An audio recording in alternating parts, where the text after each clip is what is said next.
North Americans love their trucks, and North American automakers love making it for them because they're great profit makers. But trucks over the generations have continued to grow in size as well. What once was, a moderate sized vehicle, an F-150, for example, has become this steroid-induced massive behemoth that is difficult to drive. It is hard to park and work in cities, and also it really takes a lot of gas.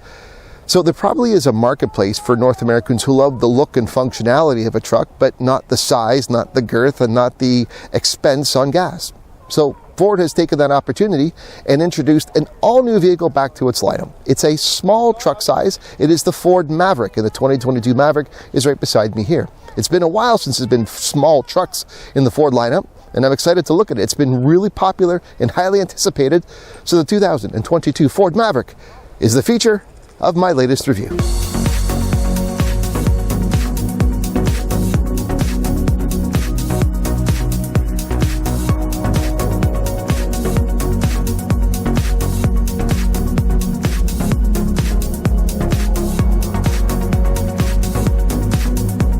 So one of the more noteworthy things about the Ford Maverick, first of all, as a small truck is, well, technically it's not a truck. I say that in the sense that this is a unibody design, which is more like a sedan or crossover as opposed to a traditional truck design that is body on frame. It still is going to be identified a truck, it's still promoted, it still functions as a truck, it's just not technically built the way, say, the Ranger or the F-150 or all traditional trucks are designed. A similar comparison would be something like the new Hyundai Santa Cruz, which, is serving a similar purpose and has the bed, but it's built as a unibody. The Honda Ridgeline would also be the same. That is a unibody design, but it's more the midsize. But in terms of the overall hierarchy of sizing now, with Ford trucks, you now kind of have your small, medium, large, and extra large with your Maverick, Ranger, F-150, and your Super Duty F-250. The overall length of this Maverick is basically 200 inches, call it 16 feet, 8 inches long, and you're basically looking at about 5'9" in terms of height. So compare that to the Ranger. Now this would be, the Ranger would be about 11 inches longer than this Maverick and about 4.5 inches taller. Move up to the F-150 and you've got like 32 inches more in length and about 7 inches in height. The overall length is like, that's like 2.5 feet longer, the F-150, than this Maverick. You jump all the way up to a 250, a Super Duty, and you're basically talking 50 inches longer and about a 10.5 inches taller. I mean, you've got a 4.5 foot bed, and they're all going to be coming, all Mavericks come in the Super Crew size with 4 doors and 5 seats. So we're basically looking functionality-wise and exterior design proportions like a truck. It's just technically not, and it's small and more compact.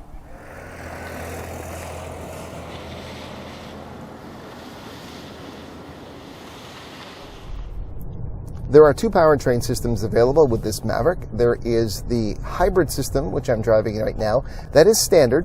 It is a 2.5 liter engine combined with a 94 kilowatt battery and motor, and it puts out a total of 191 net horsepower and 173 pound-feet of torque.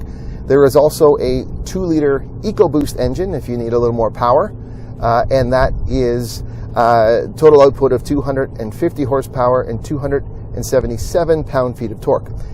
With drivetrains, the hybrid system is front-wheel drive only, but with the EcoBoost, you have the ability to get it in either front-wheel drive or all-wheel drive. So if you wanted to get the 4x4 package, it would be with the EcoBoost only because there is no all-wheel drive with the hybrid.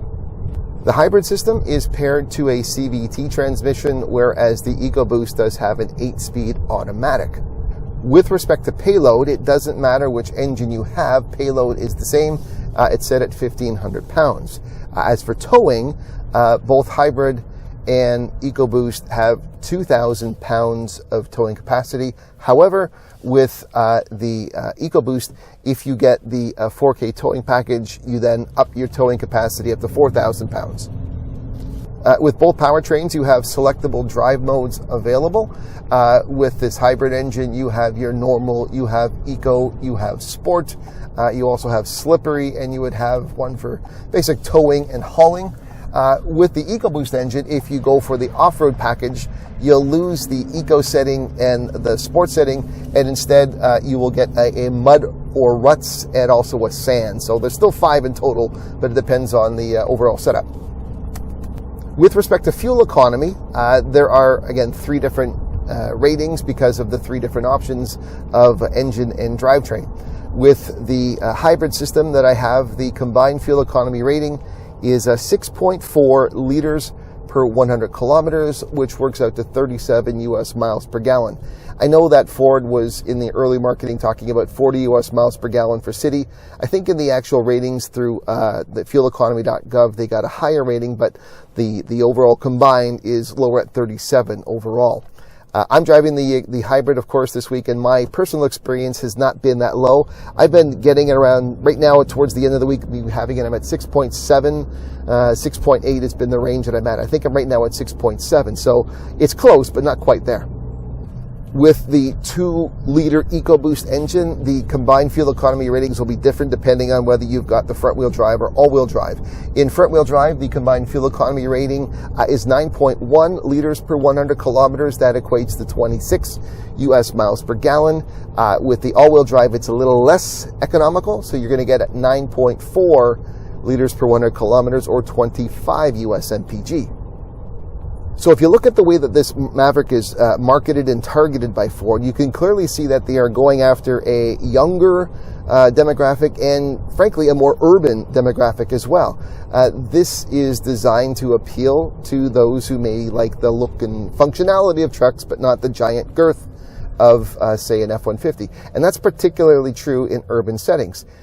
If you live in a city with street parking or, parallel parking, an F-150 is going to be a huge problem. So they're obviously targeting that demographic. Now, it's interesting to see whether this would be a problem because this is still not a small vehicle. I mean, if you're looking at urban type of what's popular for urban drivers, you're typically thinking smaller crossovers. I mean, the smallest vehicle that Ford offers now in North America is the EcoSport, but it really is, it's a poor seller. It's not a lot of them out there.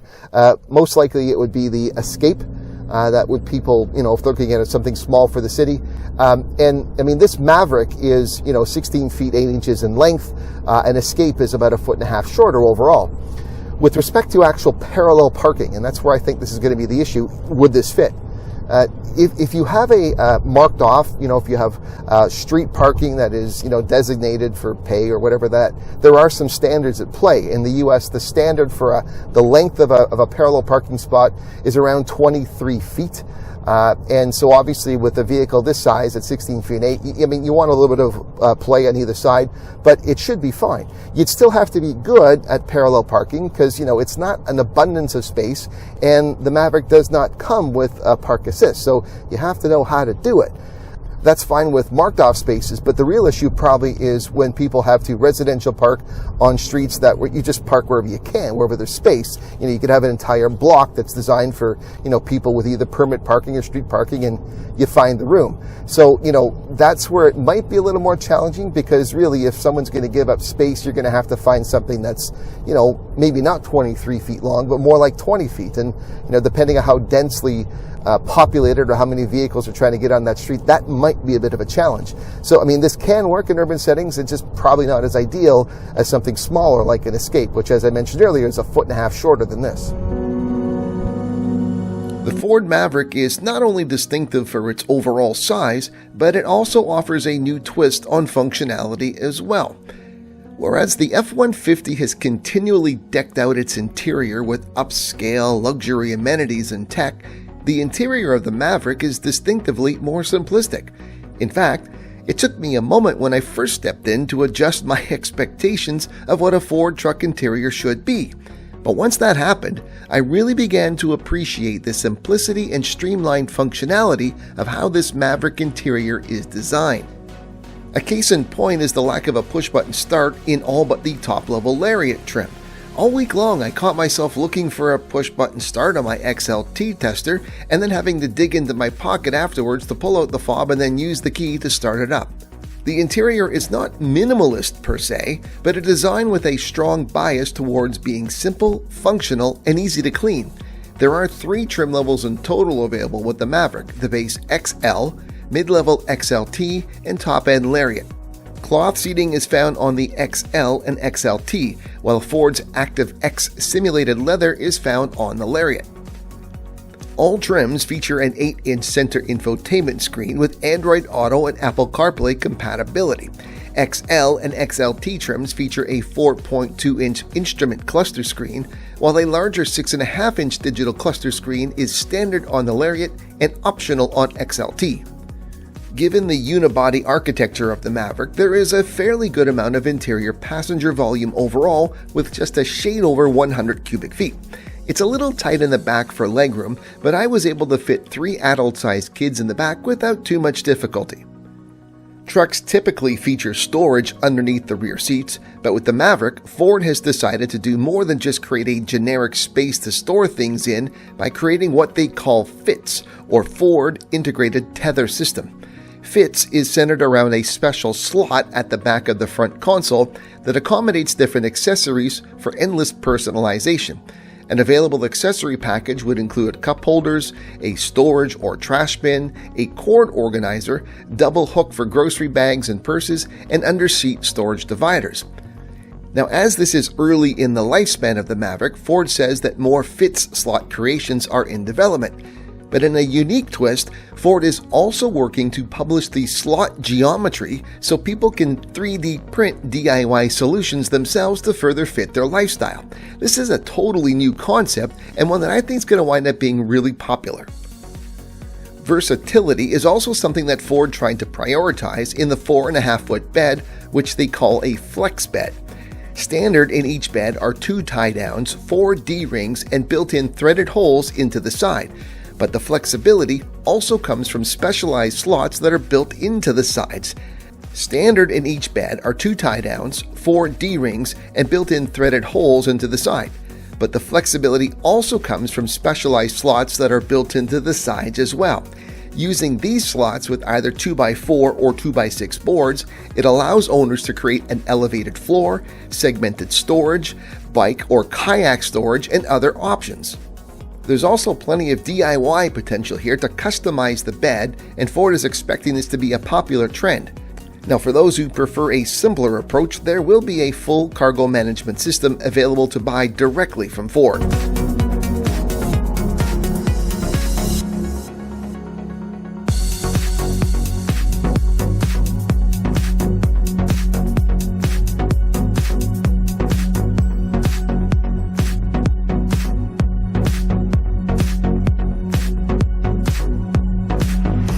I think what surprised me so much about the launch of this Ford Maverick is that it's taken this long for a vehicle like this to come to market. I mean, the reality is, for as much as North Americans love trucks, it's not always the size that's been the appeal. It's been more about the styling and the kind of functionality that trucks have, and even a bit of lifestyle as well. I mean, F-150s are these massive things, and they sell boatloads, but really people probably don't need that kind of size, and they're awkward in urban settings. Try parking one on the street or getting into a garage. They're hard to do. So a vehicle like this really is long overdue. The hybrid powertrain gives the kind of fuel efficiency that will be more appealing to others as well. I think this vehicle is going to be a huge seller. It already is showing promise of that with early sales. I mean, Ford has already had to stop orders for the 2022 model year, and I'm speaking to you now only at the beginning of March. So there clearly is an interest in it, and I think as they continue to evolve or maybe bring new trims and new options, we'll probably see a fully electric Maverick at some point too. We're really going to see this become maybe you might say an iconic brand that will fit in with the F-150 and some of the other models that will be the legacies for Ford long term. I hope you enjoyed this review. If you're not subscribed to my channel, please consider doing so. And if you are subscribed, make sure you have the notifications on so you know every time I upload a new video. Again, that's it for now. I'm Novak. Thanks for watching.